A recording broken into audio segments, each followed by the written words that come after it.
Salut et bienvenue dans Bien Pro LLC. Nous sommes là dans votre émission Équilibre. Mon nom est Sarah et aujourd'hui nous allons parler autour d'un sujet très important qui est l'assurance vie. Je ne suis pas seule, je suis avec un juriste de formation avec qui nous allons discuter sur ces sujets que nous trouvons importants pour les parents surtout, de pouvoir changer comment préparer l'avenir des enfants lorsqu'ils ne seront pas là. Je m'en vais dire bonjour à mon invité qui est Papa Edouard Ngonga. Bonjour Papa Edouard. Bonjour Madame Sarah. C'est un réel plaisir de vous avoir dans notre studio. Le plaisir est partagé. Et Merci. je pense que vous serez là continuellement. Je l'espère si vous m'invitez, bien sûr. Ok, nous avons déjà présenté à nos abonnés, vous êtes un juriste de formation. Et aujourd'hui nous voulons discuter autour d'un sujet que nous trouvons très important qui est l'assurance vie. Oui. Nous sommes d'une communauté africaine. Et c'est vraiment un sujet que nous n'en parlons pas trop. Oui. Comment assurer sa vie, prévoir quelque chose pour ses enfants lorsque nous serons plus en vie. Oui. Et je ne sais pas d'après vous, comment est-ce que vous concevez ces concepts d'assurance vie? Voilà, il faut déjà dire que vous avez précisé que nous sommes dans la communauté africaine et généralement on a peur pour des raisons culturelles de parler de la mort ou même de parler de l'après, enfin évidemment de l'après notre vie ici. Et voilà, peut-être, je pense que ça peut être l'une des raisons pour laquelle on occulte de parler de ces sujets d'assurance vie. Mais ça c'est en Afrique et là nous sommes ici. Et aux États-Unis d'Amérique, est-ce que nous devons continuer avec cette même mentalité? Est-ce qu'on peut s'intégrer et comprendre comment les choses se font? Et parfois, les gens ne le font pas ou ont une vie un peu lointaine de ça parce qu'ils n'ont pas les informations nécessaires. Qu'est-ce qu'est l'assurance vie? Et à quoi ça sert? Et quand est-ce qu'on peut prendre? Qui peut prendre? Qui ne peut pas prendre? Et tout ça. Voilà, il y a le manque d'informations qui fait aussi que les gens ne sont pas à même de pouvoir prendre de bonnes décisions, si vous voulez. Et est-ce que vous avez quand même une idée pour ces gens qui ne connaissent pas trop, ces gens-là qui veulent bien le faire, mais ils n'ont pas des informations sur l'assurance vie? D'après vous, qu'est-ce que vous pouvez dire à ces gens? Il faut chercher les informations quant à ça parce que c'est comme quand vous avez l'assurance du véhicule.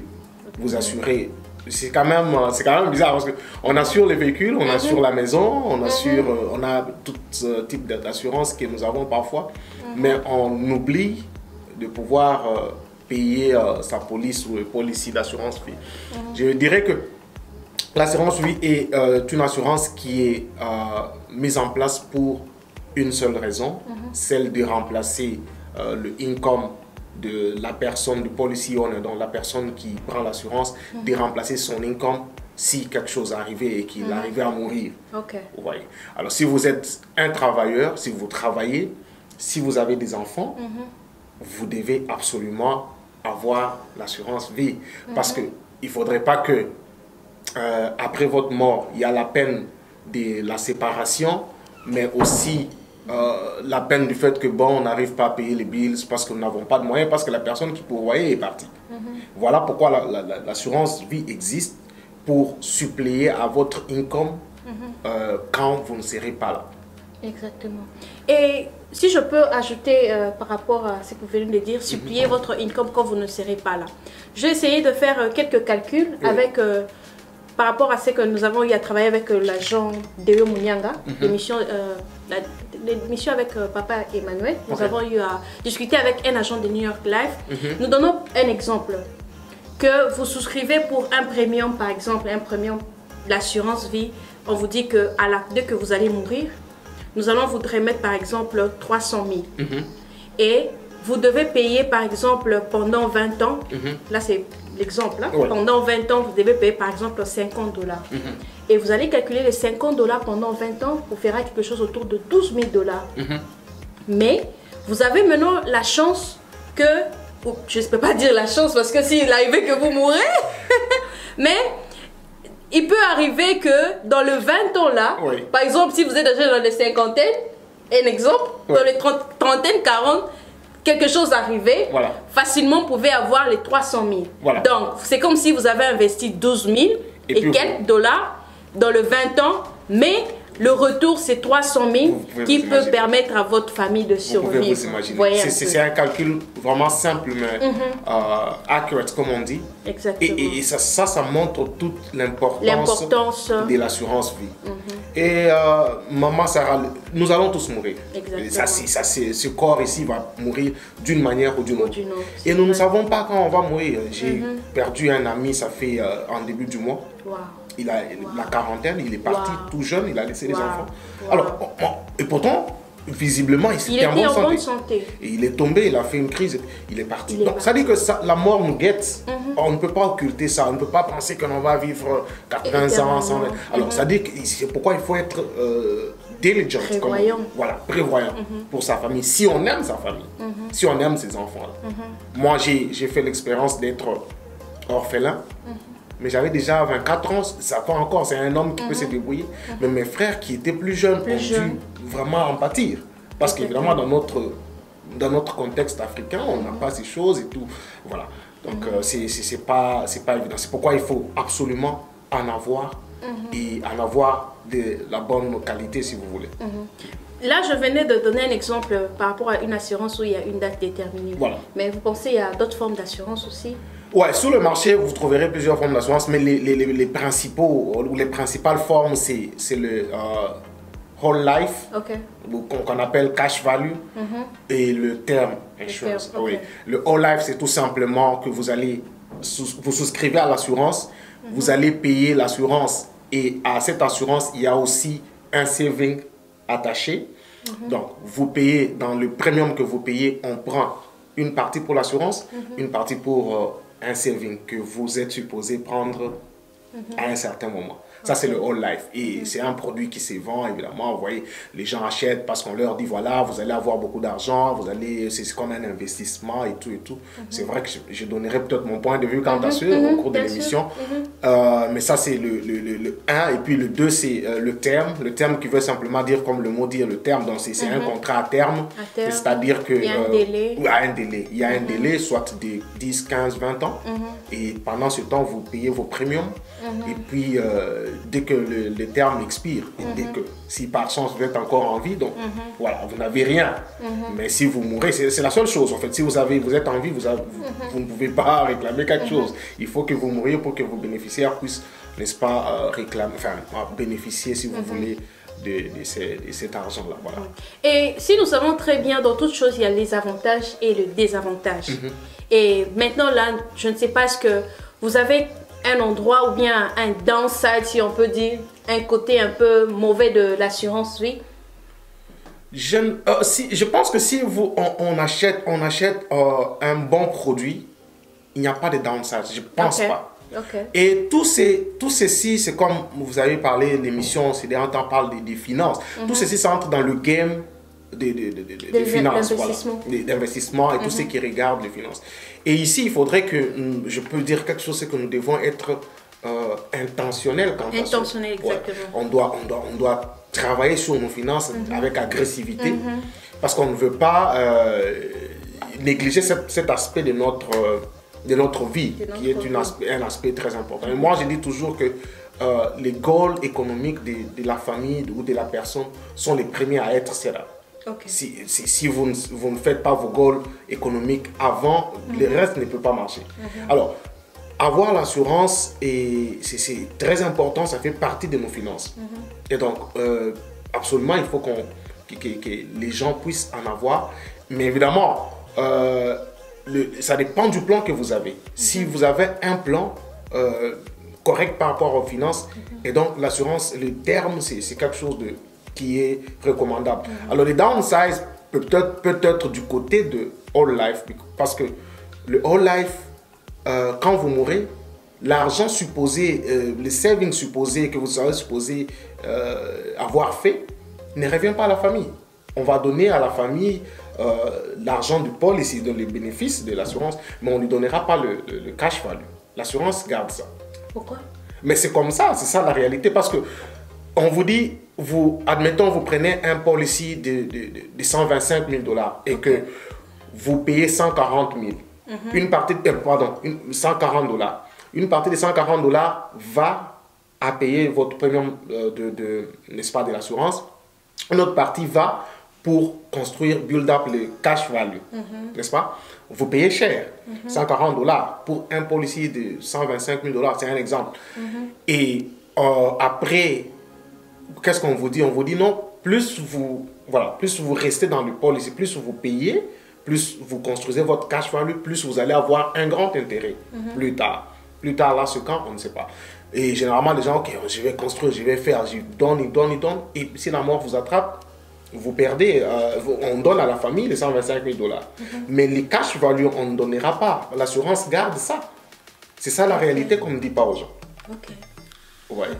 Et c'est un produit qui se vend parce que l'assurance s'est fait beaucoup d'argent dans cela. Et même quand on parle de comment on dit, les intérêts sur l'argent que vous mettez dans le saving, si vous voulez, qu'on appelle ça comme ça, ces intérêts sont minimes si comparé à si vous-même vous prenez cet argent et investissez dans un bon mutual fund. Ces intérêts sont extrêmement minimes. C'est probablement autour de 7-6% ou 8%, alors que dans un bon mutual fund, c'est autour de 12%.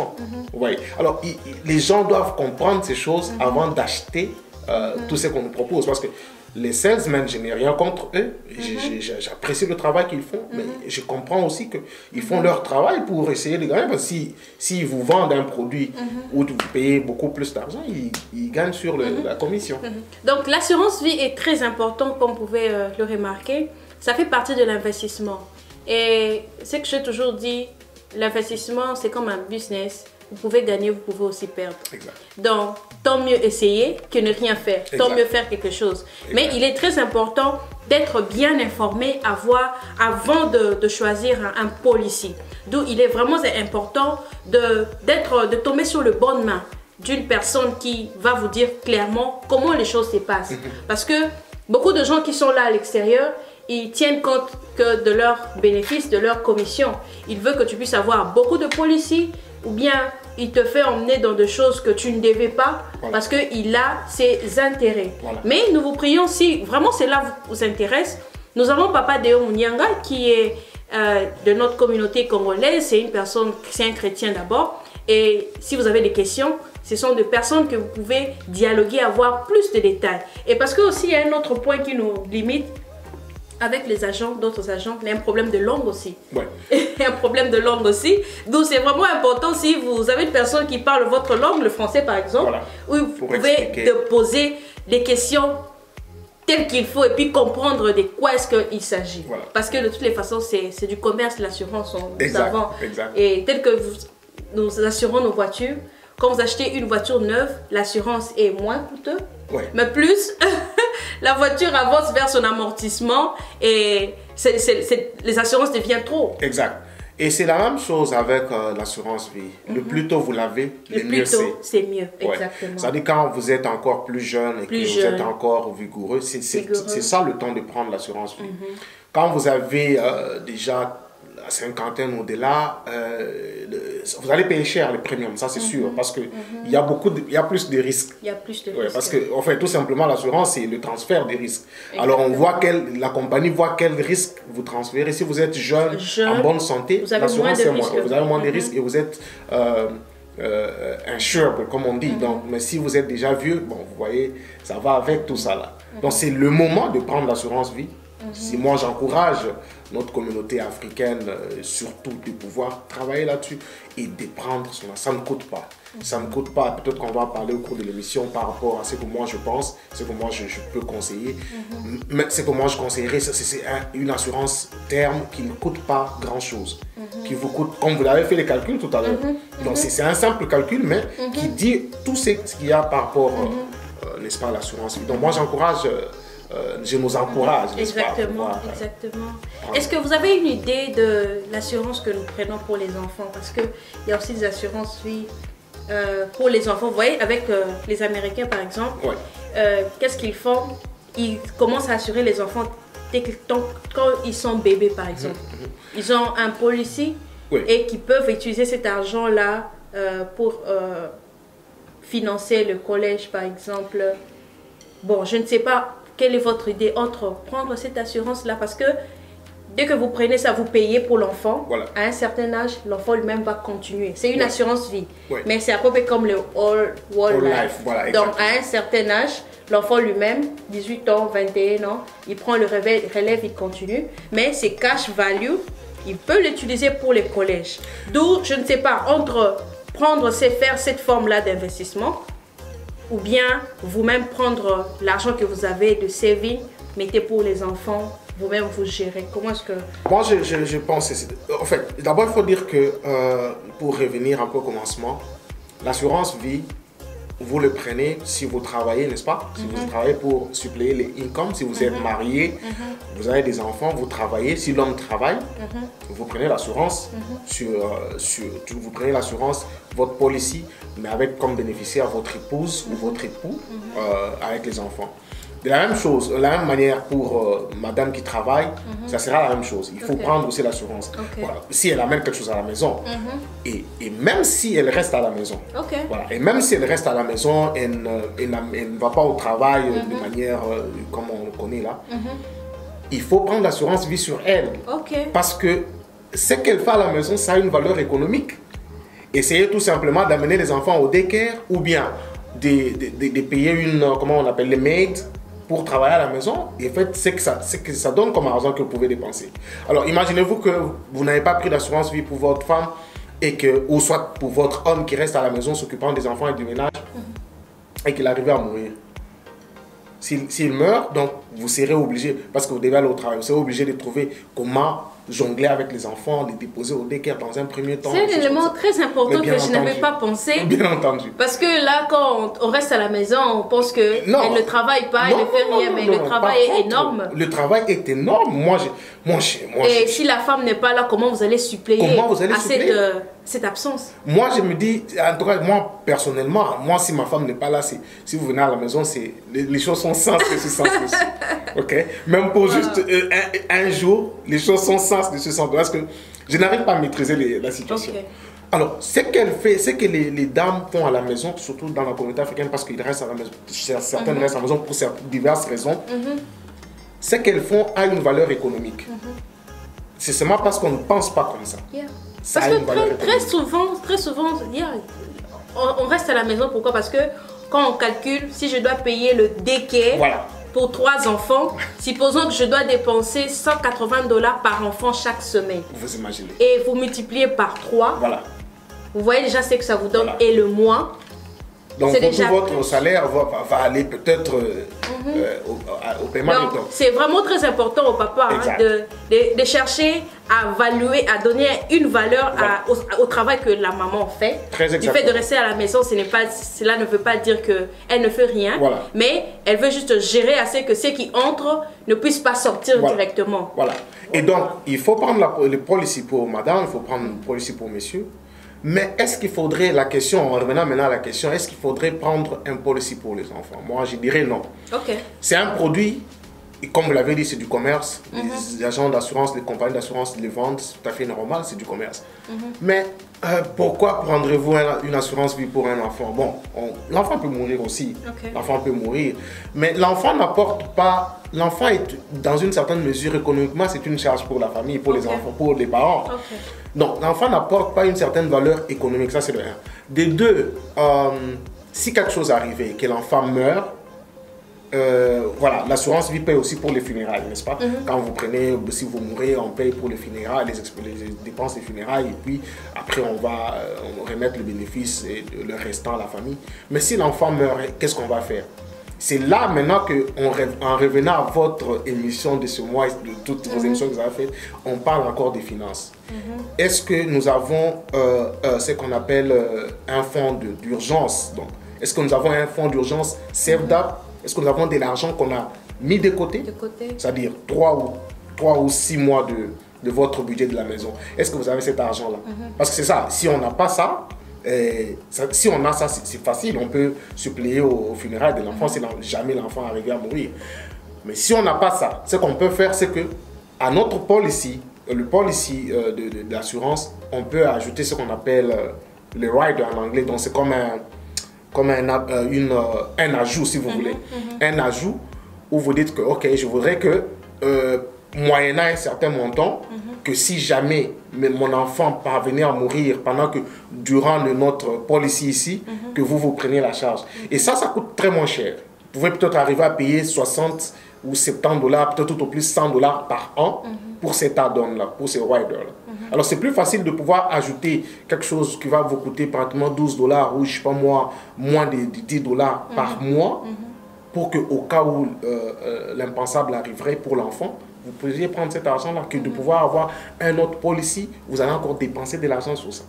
Tel que nous étions en train de le dire, l'assurance vie, ça fait partie des investissements.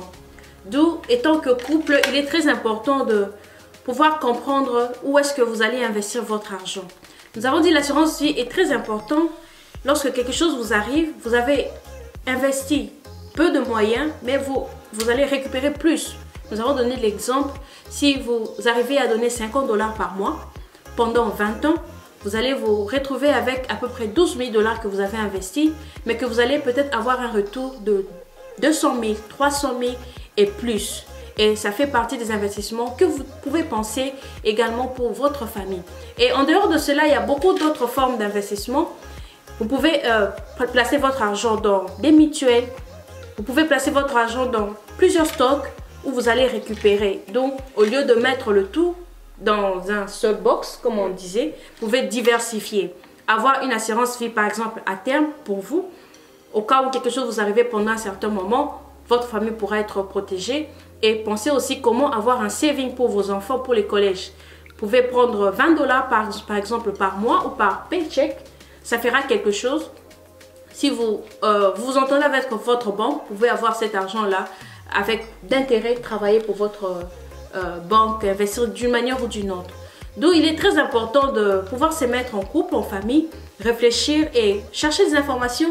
Comment vous pouvez investir et diversifier des investissements justement pour vous garantir quelque chose après, vous protéger d'une manière ou d'une autre, parce que cette vie, tout peut nous arriver à tout moment.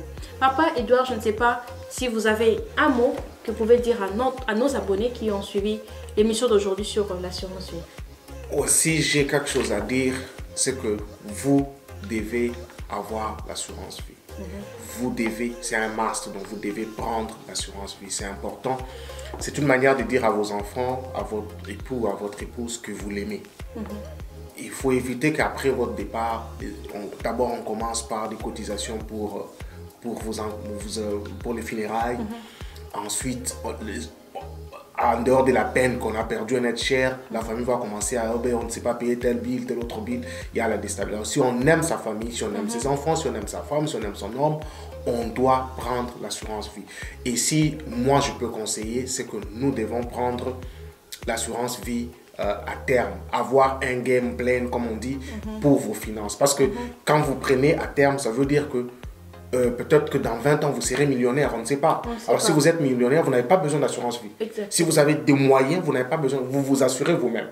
Alors, le problème, c'est qu'il faut avoir un plan pour, n'est-ce pas, arriver à atteindre un certain niveau en termes financiers, de telle sorte que vous ne dépensez plus de l'argent pour l'assurance vie. Ça, c'est à terme. Mais si vous prenez le whole life, et donc là, ça veut dire que vous allez continuer à payer et vous allez, ça c'est un mauvais produit. Moi, je conseillerais de ne pas prendre ça. Prenez le terme, vous payez moins cher et comme vous avez dit, le bénéfice est énorme. Si jamais quelque chose arrive, quelque chose peut toujours arriver. On n'est pas maître de sa vie et on n'est pas maître de son souffle.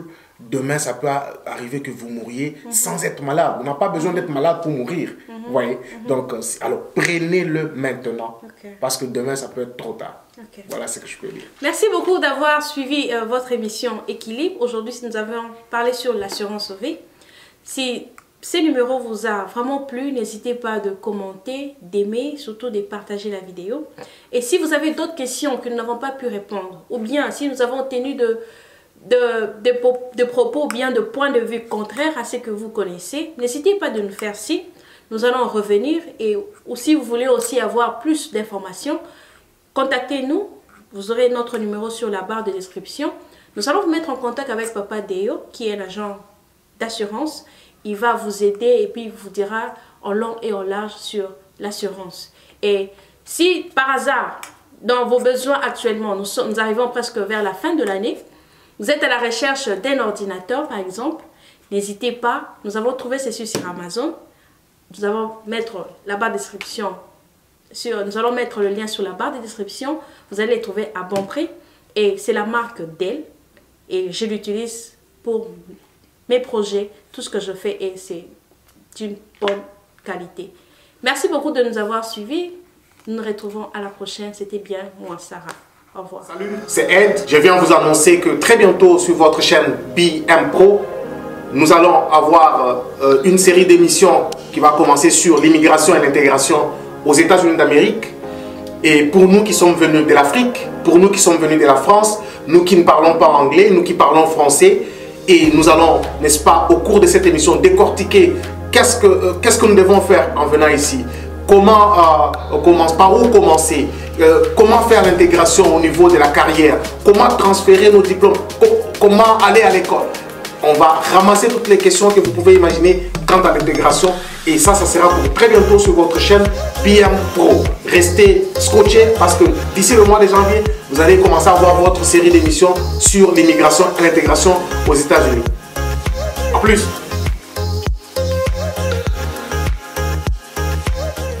Salut, bienvenue dans BM Pro LLC. Si c'est votre première fois, nous sommes une chaîne chrétienne. Nous abordons des sujets autour de la vie chrétienne. J'ai répété, hein, la vie chrétienne. N'hésitez pas de vous abonner. Abonnez-vous, abonnez-vous, abonnez-vous. N'hésitez pas de nous contacter, je suis Sarah. Abonnez-vous, abonnez-vous, abonnez-vous, abonnez-vous. Bye bye. Bienvenue dans votre chaîne BM Pro LLC. Abonnez-vous. Bye bye.